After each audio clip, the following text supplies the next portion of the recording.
You know, I do all the clinch tapes and all that stuff. You know, I don't make up the moves.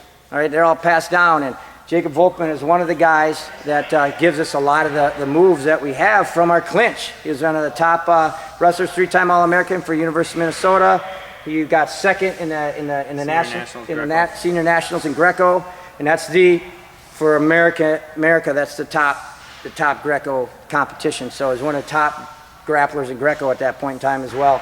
And obviously, anybody who touches him on upper body will realize immediately that it's a higher level clinch game than you're used to by any means, right? So we're just going to break down some of his stuff that he does and why he does it. All right, and again, guess what? It's simple, guys. It's just done well and done for a long time. All right, and there's a reason behind everything. So he's going to kind of break some stuff down. First thing is, if you're in a wrestling stance or a grappling stance, you got to set up your underhooks. You got the setup, basic setup is just a head tap, because once you tap his head, his arms are going to flail. So I'm going to reach, I'm going to head tap, his arms go in, I'm going to step in. For Greco and fighting, a little different setup. You don't even really need a setup. You just punch it in. Hand goes in here. Humbling it in. It goes right over the top of the forearm, right underneath the bicep. And you're just going to sneak it right in. Notice when I come in, my knee's going to be in front of his knee, and I'm going to bring my whole body in.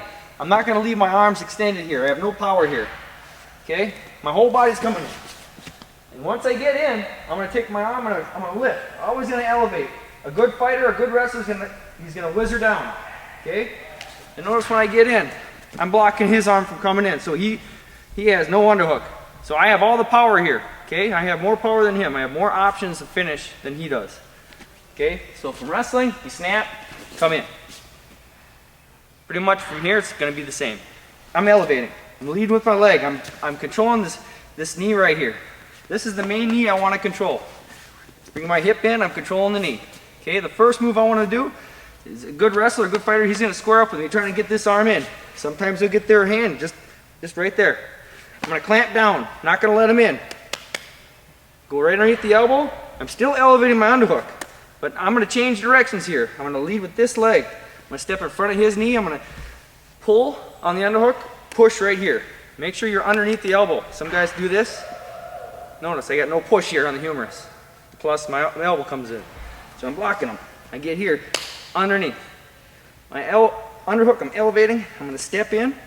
I'm going to change everything. I'm going to pull, push, hip comes in. This hip is going to hit him.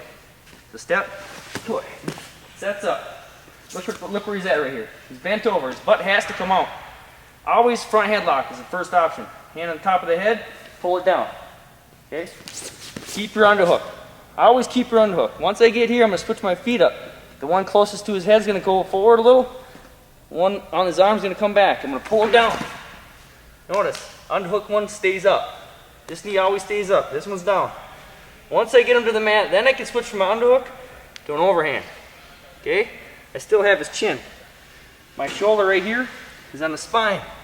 Nice and shallow. Okay, I don't want to be too deep because he's going to grab my elbow. He's going to bring his leg up. He can sucker drag me or just stand up, and he's in control. So I got my elbow shallow here. I can see my elbow right here. My elbow. Shoulder's right here. Elbow's out. He can't grab it. And this arm, I'm pulling. Pulling this arm. First thing you always do before you go behind, you pull. I'm going to pull him towards my knee, kick that leg back. Pull, kick. Pull, kick. Then I'll let go of the chin. Put it in his armpit. Still got my shoulder on him. Two hands are covering this arm. Once I get my arm here, then I can go, reach. Go behind. For fighting, I like to do this a lot. Gable grip. I control the situation. He can't pull guard on me. Then I can start working my legs in. Okay? Good. Awesome. Now think about this. If you guys is an unbelievable wizard on the ground, really good at striking, then your goal is, if you can clinch them up and get them pushed against the cage, you can nullify a lot of their game. All right?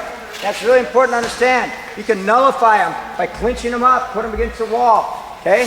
Vice versa, if that person is just killing you on the inside, they get a hold of you, and every time they get a hold of you, that's it. You're down on the ground getting smashed. You want to do anything you can to not allow that person to get a hold of you. There's a lot of reasons why you want to clinch. There's a lot of reasons why you want to prevent the person from clinching. If I'm a great clincher, all right, I love clinching people up, and I punch someone and I stun them, and I go...